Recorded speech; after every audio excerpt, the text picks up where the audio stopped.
La maman poulpe ne peut pas transmettre de savoir au petit au moment de l'éclosion puisque la mère meurt.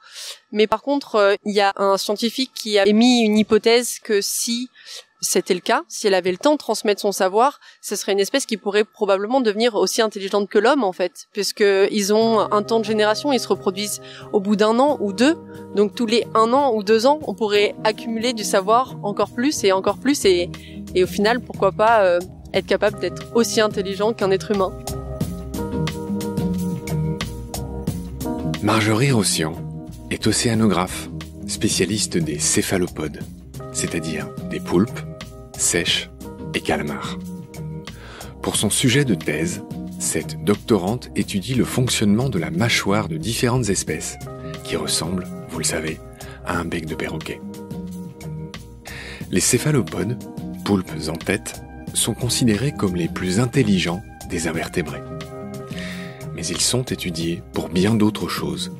D'abord, ils font partie des rares animaux dont les populations tirent parti des actions de l'homme dans les océans. Ils semblent prospérer à mesure que l'homme surpêche les poissons. Rançon du succès, ils sont eux aussi de plus en plus pêchés. Ensuite, les céphalopodes fascinent par leurs extraordinaires pouvoirs mimétiques. Si l'homme invente un jour la cape d'invisibilité, il y a de fortes chances que cela soit inspiré de la peau d'une sèche ou d'un poulpe. Mais ce qui m'a le plus poussé à faire cette émission sur les céphalopodes, c'est l'émerveillement et l'émotion que m'ont apporté 2 documentaires magistraux. Le premier, fin 2019, s'intitule « Une pieuvre dans mon salon », The Octopus in My House, où le biologiste américain David Scheel installe dans un aquarium de son salon une femelle poulpe baptisée Heidi pour l'étudier et pour se laisser étudier par elle. L'autre doc, encore plus émouvant, est sorti sur Netflix en 2020. La sagesse de la pieuvre, My Octopus Teacher.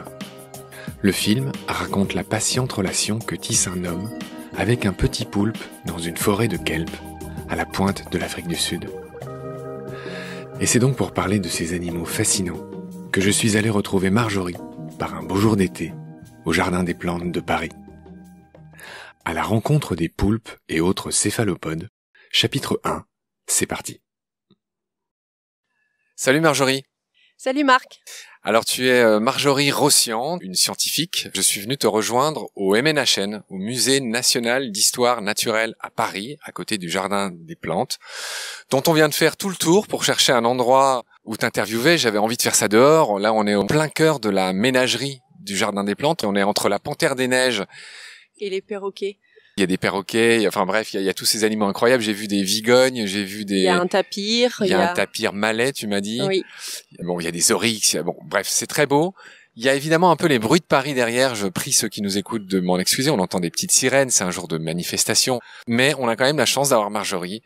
Et voilà, on est quand même dans la nature. On entend un peu peut-être le vent dans les arbres. De temps en temps, il y a des perruches qui passent, qui jacassent d'une manière incroyable. Marjorie, on est là avec toi aujourd'hui pour parler des céphalopodes. C'est-à-dire des poulpes, des calmars, des pieuvres et d'autres animaux dont on va parler en détail. Ça tombe bien, tu es doctorante ici, tu étudies la morphologie et l'adaptation des mâchoires des céphalopodes. C'est ça. Tu as 26 ans, tu viens de Nice, comme Cyrielle Loire, que j'ai interviewé aussi dans Baleine sous gravillon, à qui je glisse un petit coucou, et comme elle, et comme moi, tu es une plongeuse passionnée. En quelques phrases, raconte-moi ton amour de la plongée. Mon amour de la plongée a commencé quand j'étais toute jeune avec mon papa, qui est plongeur également, et qui m'a amené dès toute petite, d'abord en masque et en tuba, et puis ensuite, quand j'ai eu l'âge sur le bateau de plongée avec des bouteilles et un détendeur, et j'ai découvert le monde du silence de Cousteau, et c'est devenu une passion. Et tellement une passion que j'ai voulu en faire mon métier et que j'ai poursuivi dans la recherche pour continuer d'explorer ce monde du silence. D'accord. Tu es donc une passionnée de poulpes, de céphalopodes, je l'ai déjà dit. On va commencer par parler des céphalopodes en général. Alors céphalopode, céphalo c'est la tête, pod c'est le pied. On comprend bien que c'est un animal qui a la tête posée sur ses pieds, sans rien entre. Donc c'est ça un céphalopode. On va voir qu'il y en a pas mal et qui peuvent être assez différents. Les céphalopodes sont des mollusques. C'est un super groupe d'animaux. C'est un peu comme les mammifères, c'est une classe, ou les oiseaux qui sont une classe aussi. Voilà. Donc les céphalopodes sont des mollusques. Ils sont apparus il y a très longtemps. Ils sont apparus il y a 500 millions d'années. Il y a 800 espèces en tout répertoriées, on en découvre tous les ans, hein, c'est ça? Tous les ans, à chaque nouvelle mission, à chaque nouvelle exploration, quasiment, on arrive à identifier des céphalopodes qu'on connaissait pas avant, même dans des zones extrêmement profondes et même dans des endroits peu propices à la vie. Oui, moi je me souviens d'une émission très émouvante des épaules de Darwin, avec mon maître à penser Jean-Claude Amezen, qui nous parlait de Graneledon boreopacifica. Et je t'avais prié qu'on en parle, qui est cette pieuvre récemment découverte, qui aurait le record de couvaison de ses œufs. Je crois que c'est 4 ans. Oui, ils l'ont observé en fait avec un robot. Ils l'ont observé une première fois et puis en fait ils sont revenus plusieurs fois sur le site et se sont rendus compte que c'était toujours la même femelle avec toujours les mêmes œufs pendant près de 4 ans et demi même, je crois. Et c'est le record de couvaison jusqu'à aujourd'hui dans tout le règne animal. Oui, je me souviens, je l'avais reconnue parce qu'elle avait une petite cicatrice, je sais pas où, et en effet, sans aucun doute, voilà, tous les ans il revenait et tous les ans elle était là, sur son petit rocher, en train de couver ses œufs et en train de dépérir. Ce qui était à la fois très poétique, très triste, juste magnifique en fait. Ça paraît même incroyable que pendant 4 ans et demi, elle arrive à se maintenir en vie sans s'alimenter ou très très peu, tout ça pour protéger ses œufs, oui. Il y a pas mal de caractéristiques intéressantes, 800 espèces. Ce qu'on sait tous des céphalopodes, c'est qu'ils ont des tentacules, qu'on appelle aussi des bras. La plupart des espèces de poulpes, de pieuvres ont 8 tentacules, mais chez les calmars notamment, il y en a 10, parce qu'il y en a 2 en plus qui sont beaucoup plus grands que les autres. C'est ça? En fait, il faut faire la différence entre bras et tentacules. Les tentacules sont des bras légèrement modifiés qui n'ont pas des ventouses tout le long. Ils ont des ventouses que sur l'extrémité.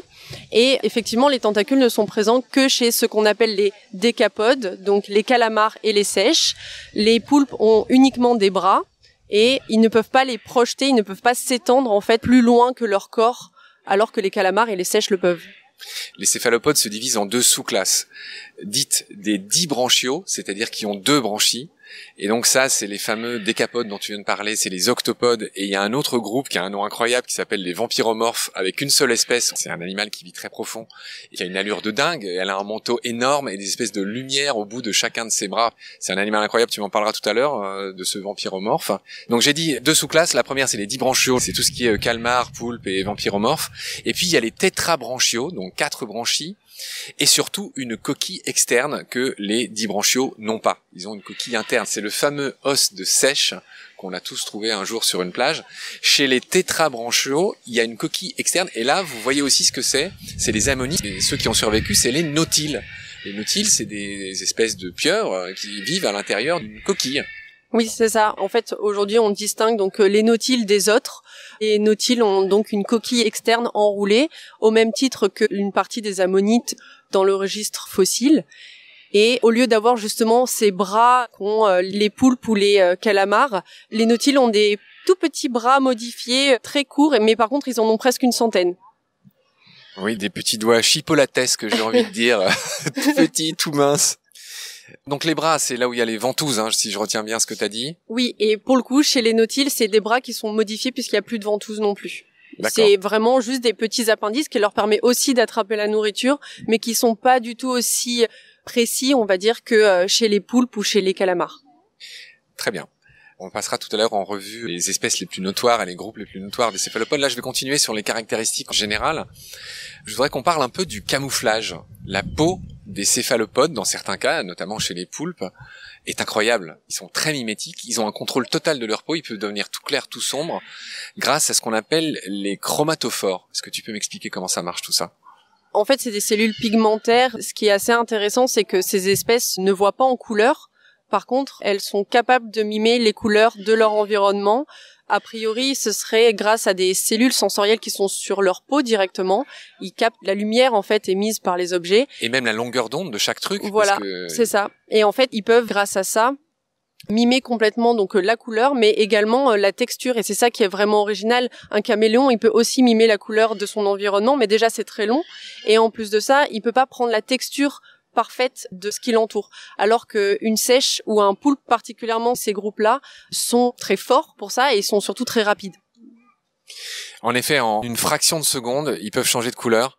Et tu l'as dit, ils ont des muscles sous la peau qui leur permettent de passer d'une peau totalement lisse à une peau qui ressemble à une sorte de truc couvert d'algues. Oui, c'est ça, c'est des papilles en fait qui vont déformer la surface de la peau et prendre la texture de la roche qui est à côté d'eux ou d'une algue qui leur permet de se fondre complètement dans leur environnement. Je continue avec les caractéristiques générales. Je parlais tout à l'heure des coquilles, on l'a dit, ce sont des mollusques, donc a priori, bon, par exemple chez le poulpe, il n'y a pas de coquille. Non, la coquille a été complètement réduite. En fait, la coquille, c'est un caractère ancestral. Les ammonites, les nautiles ont une coquille externe, mais elle a été internalisée et réduite pour la plupart des espèces. Et chez le poulpe, elle a complètement disparu. Chez la seiche, par contre, on va retrouver un dérivé de la coquille après internalisation, c'est l'os de seiche dont tu parlais tout à l'heure. Et qui s'appelle le sépion. Il est à l'intérieur et c'est ce qu'on donne aux oiseaux dans les cages pour qu'ils se fassent le bec, hein, c'est ça? C'est ça, oui. Ouais. Alors, en revanche, chez les calmars, cet os a un nom très romantique, ça s'appelle la plume.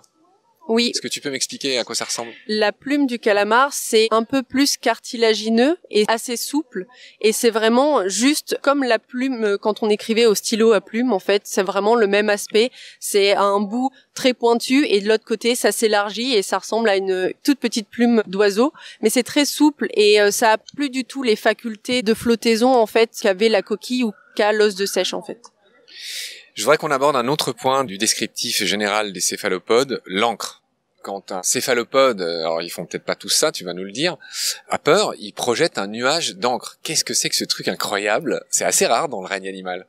C'est assez rare dans le règne animal et en fait quasiment la totalité des céphalopodes ont une poche à encre et ça leur permet tout simplement de faire un effet de mirage et d'échapper aux prédateurs. Comme ils n'ont pas de système de défense particulier, ils vont pas venir attaquer directement frontalement un prédateur, ils vont plutôt essayer de fuir et pour ça ils vont décharger donc leur encre et c'est ça qui va leur permettre d'avoir un laps de temps pour s'enfuir, pour s'éloigner au maximum du prédateur avant qu'il puisse le poursuivre. Il y a certaines études qui pensent aussi que ça sert d'alarme pour les autres individus présents dans l'environnement en disant « Attention, il y a un danger ici, ne vous approchez pas ». Je voudrais qu'on enchaîne sur le mode de propulsion et le mode de locomotion des céphalopodes. Alors il y en a beaucoup en fait, mais le plus connu c'est le mode à réaction. Ils font ça grâce à un organe qui s'appelle un siphon. Et grâce auquel, voilà, ils ont une propulsion à réaction qui est très énergivore, qui leur bouffe beaucoup d'énergie. C'est pas des animaux qui vont vite, mais quand ils ont besoin de s'enfuir, ils préfèrent ce mode. Est-ce que tu peux m'en dire plus? C'est particulièrement les calamars qui utilisent tout le temps ce mode-là, puisque justement, comme ils ont plus d'autres organes qui va leur permettre de flotter, ils vont devoir dépenser beaucoup d'énergie pour nager tout le temps et donc ils vont se propulser grâce à ce siphon.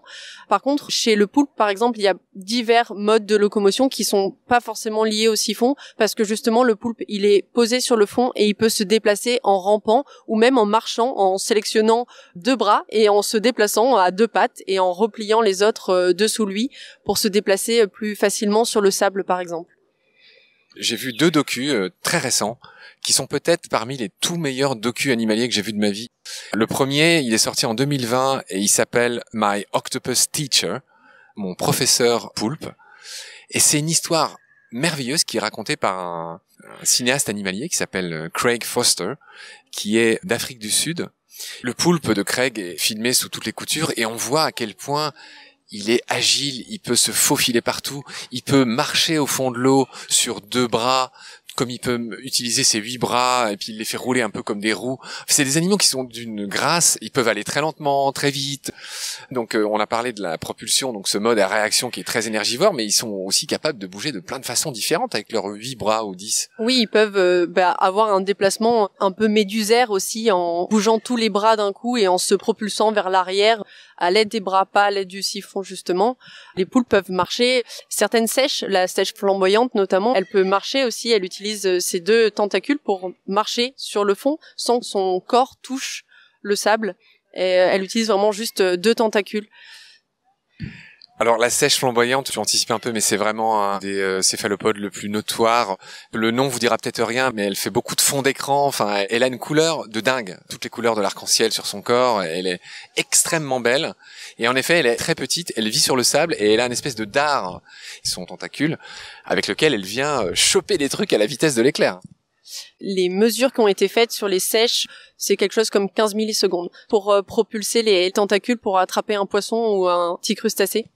C'est plus rapide que certaines crevettes mantes qui sont capables de propulser des petits marteaux pour assommer les proies à vitesse incroyable, mais c'est encore plus rapide que ça. Mantis shrimp, qui est aussi un animal incroyable, qui a fait les honneurs de plein de docus de la BBC, et en effet qui a un mode de chasse assez passionnant, qui assomme ses proies en leur donnant un coup de gourdin, qui est, rapporté à sa taille, une des détonations les plus puissantes du monde animal.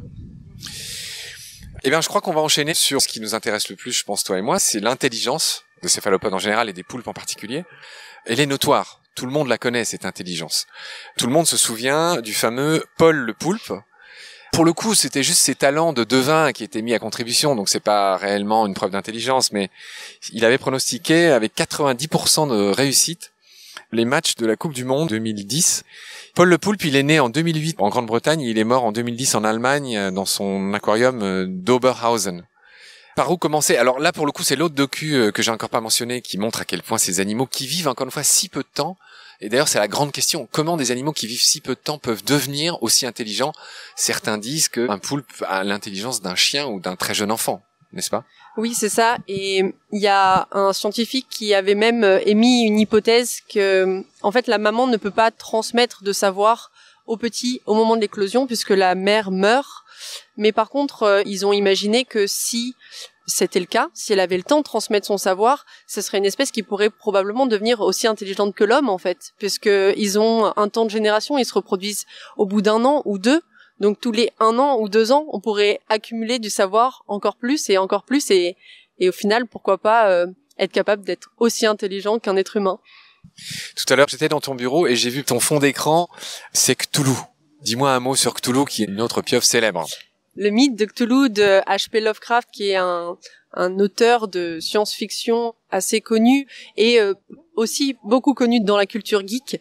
Cthulhu, c'est un monstre mi-pieuvre, mi-humain, mi-chauve-souris. Il a beaucoup de représentations. C'est censé être un ancien dieu destructeur de monde. Donc il a cette image de monstre qu'on prête souvent aux pieuvres, aux poulpes, dans la littérature ou dans le cinéma. Alors parmi les autres céphalopodes célèbres, alors cette fois-ci c'est plus un poulpe, c'est un calmar. Il y a évidemment le calmar géant, on en parlera tout à l'heure, de l'espèce de Jules Verne, de 20 milieux sous les mers, qui est très célèbre aussi. Est-ce qu'il y a d'autres pieuvres célèbres à part Cthulhu, Paul le poulpe? Il y a le kraken. Très juste. Le kraken, je crois, c'est un monstre des mythologies nordiques. Nordique, oui. Effectivement, on pense qu'il a été inspiré par le calmar géant. Voilà, par des observations de pêcheurs. En fait, tous les mythes autour des bateaux qui sont coulés par des pieuvres géantes sont probablement inspirés et amplifiés par des histoires de marins qui auraient rencontré peut-être des cadavres de calamars géants échoués ou flottant à la surface de l'eau. Alors, tant qu'on est dans la partie culturelle de nos amis céphalopodes, je tiens à dire que le mot pieuvre, en français, tu la connais, je vois que tu acquiesces, raconte l'histoire de ce mot, elle est assez incroyable en fait. Étymologiquement, en français, on devrait dire poulpe. On dit poulpe, comme on dit dans les autres langues latines. Je te coupe juste pour préciser que poulpe vient tout simplement du grec polypous, ce qui veut dire plusieurs pieds. C'est ça. Poulpe, c'est pas un nom compliqué, ça vient de là, plusieurs pieds, c'est logique. Je te laisse continuer sur l'origine du mot pieuvre. Mais en réalité, le mot pieuvre a été introduit dans la langue française par Victor Hugo, dans Les Travailleurs de la mer. Il a tout un passage en plus sur la pieuvre qui décrit comme un monstre qu'on n'a jamais vu et qui est complètement différent de ce qu'il connaît dans le règne animal. À partir de 1865, publication des Travailleurs de la mer, les Français, dans leur globalité, ont préféré appeler les poulpes des pieuvres. Et donc ça n'a pas pris longtemps, il a fallu un bouquin pour ça. Et on parle toujours de poulpe, mais plus pour la chair, la viande qu'on consomme, un peu comme le porc et le cochon. Le poulpe, ça a gardé cet aspect, oui, très commercial, et pieuvre, c'est souvent un peu mythique, un peu monstrueux dans l'imaginaire des gens. C'est vrai que ça fait partie des choses qu'on me demande assez souvent, mais est-ce que pieuvre et poulpe, c'est la même chose? Est-ce que ça représente les mêmes espèces? Est-ce que l'un se mange et l'autre non? Alors qu'en fait, ça représente exactement les mêmes espèces. C'est juste que notre ami Victor Hugo en a fait une créature mythique. Je voudrais qu'on dise un mot sur la façon dont les poulpes, dont les céphalopodes en général, sont parmi les animaux qui s'adaptent le mieux à l'anthropisation, c'est-à-dire au fait qu'on est en train de transformer tous les écosystèmes. J'en parle à chaque fois dans mes podcasts, je vais pas trop insister là-dessus aujourd'hui, mais ils font partie des rares animaux qui tirent leur épingle du jeu, tout comme les méduses dans les océans. Donc je voudrais que tu me donnes les raisons pour lesquelles ces animaux, dont l'intelligence joue dans cette adaptabilité extraordinaire, mais comment ça se fait que les céphalopodes, les poulpes, les calmars, se multiplient ainsi alors que les océans s'acidifient, se trophisent, il y a de moins en moins de poissons, il y a le réchauffement climatique? Quelles sont les raisons? Alors, j'ai probablement pas une réponse absolue à cette question, mais on peut émettre des hypothèses. Notamment, déjà, toutes ces espèces-là sont très adaptables du point de vue de leur alimentation. Souvent, c'est des espèces qui sont capables de consommer un peu ce qui se trouve dans leur environnement. Donc, s'il y a une espèce qui disparaît, peut-être qu'ils vont pouvoir plus facilement shifter sur une autre espèce qui pourront leur apporter autant d'énergie et qui pourront consommer jusqu'à la fin de leur vie. Après, on en revient, c'est des espèces qui vivent peu longtemps. Donc, même si pendant une période, il peut y avoir de gros dégâts sur les populations, c'est aussi des populations qui peuvent se remettre et qui peuvent réaugmenter assez facilement. On a eu des problèmes et on a des problèmes sur certaines années avec la pêche, puisque c'est quand même des animaux qui sont extrêmement consommés, énormément sur le bassin méditerranéen, en Asie aussi. Il y a une très très forte consommation, une consommation qui est en augmentation. Donc ça peut poser problème sur les populations, mais on s'est aperçu que si on lève le pied de temps en temps sur les pêcheries et si on fait un petit peu attention, on peut avoir un retour des populations dans les zones qui étaient pêchées auparavant. Et le cycle de reproduction rapide. Les céphalopodes donc se reproduisent au bout d'1 an ou 2 pour la plupart des espèces communes, on va dire, et pour celles qui sont consommées. Donc au bout d'1 an ou 2, on a une nouvelle génération et en fait ils font des milliers, des centaines de milliers d'œufs à chaque reproduction. Donc ils en font qu'une seule puisqu'après ils meurent, le mâle comme la femelle, mais ils produisent des milliers d'œufs pour avoir une chance d'avoir une grosse poignée qui survit. Je pense qu'on va s'arrêter là pour le premier épisode. Je vais te remercier beaucoup du temps que tu m'as accordé et puis on va faire un deuxième épisode très vite. Merci beaucoup, à la prochaine fois. Merci, à la prochaine.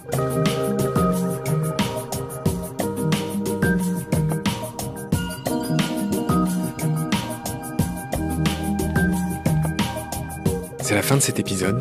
Merci de l'avoir suivi. Merci de partager le lien de Baleines sous Gravillon et de vous abonner si vous avez aimé. Des étoiles et des commentaires sont les bienvenus si vous écoutez l'émission sur iPhone. Celles et ceux qui le souhaitent peuvent aussi nous aider en faisant un don sur le site Tipeee. Merci par avance. Vos critiques, conseils et suggestions sont aussi les bienvenus sur la page Facebook de Baleines sous Gravillon. Je remercie mes équipiers pour leur aide précieuse, ainsi que Félix Labande, l'auteur sud-africain de la chanson du générique. Je vous retrouve très vite pour un nouvel épisode. D'ici là, prenez soin de vous et de ce qu'il y a autour de vous. Merci, à bientôt.